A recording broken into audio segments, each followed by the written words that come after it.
So many people are interested in a tiny home or shipping container home, whatever you want to call it, a bunkie. And you also have a trailer that has been sitting here for 4 years and mice got into it and the water now is into it. So you can't really sleep in it because it's disgusting. This was the next option. So yeah, you could buy a bunkie. You can buy one of those house kits, a shed kit. This container shipped to my property was $3,600 Canadian. So very reasonable. During the peak of the pandemic, that container was $4,600, so $1,000 more. This one was made in June of this year, so it's not even 6 months old. That one's from 2006. So, I mean, that's whatever. 12 years old, or 8 years old.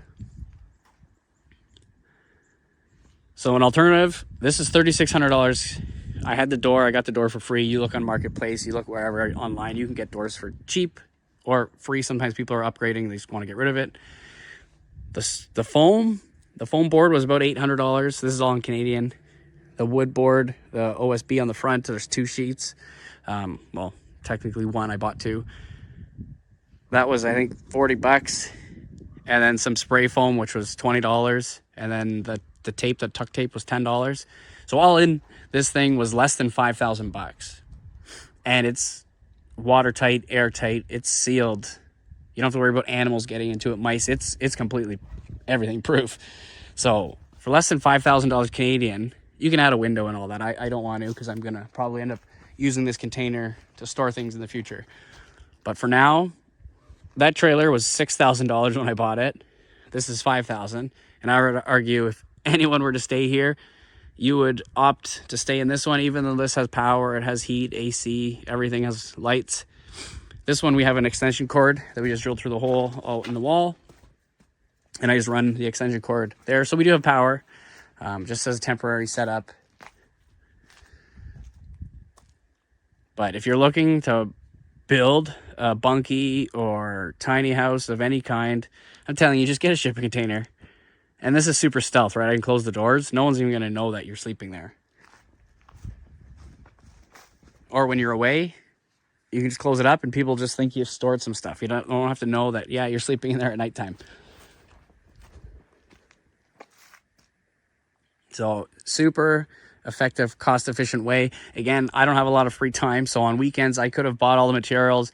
I think I priced it out close to $3,000 for all just the wood to build. Maybe the same size, maybe slightly larger tiny house. So it was $3,000. Plus I needed insulation. Plus I needed doors. Plus I needed roofing. So I'm into it for about the same amount. I'd say $5,000. The difference is this is a shipping container I can now use in the future. I just take this wall out. It's only spray foamed in place. And I can store anything I want. I can resell this probably for more than I paid for it now that it's a tiny house. But I also didn't have to spend 2 weekends building essentially a shed or tiny house. So if you're thinking of building one or buying a container, I would argue buy a container and do exactly what we did here, because this is by far the easiest way to have a place to stay. Again,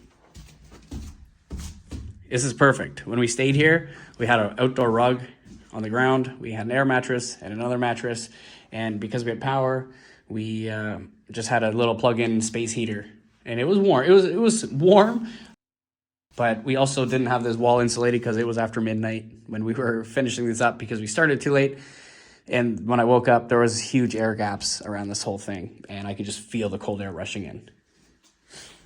So at nighttime, what we do, we left this one closed. And then we just pulled this one shut from the inside. So there is a bit of an air gap around.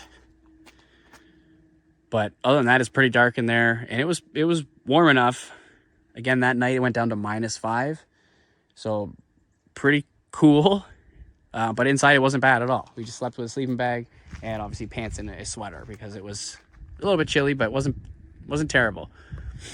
I would argue it's no different than a tiny house. So hopefully you found this video helpful. Don't forget to like and subscribe. Helps get my videos out there. Tons of more content coming out shortly. So please stay tuned. And thanks so much for watching. Northern Chris.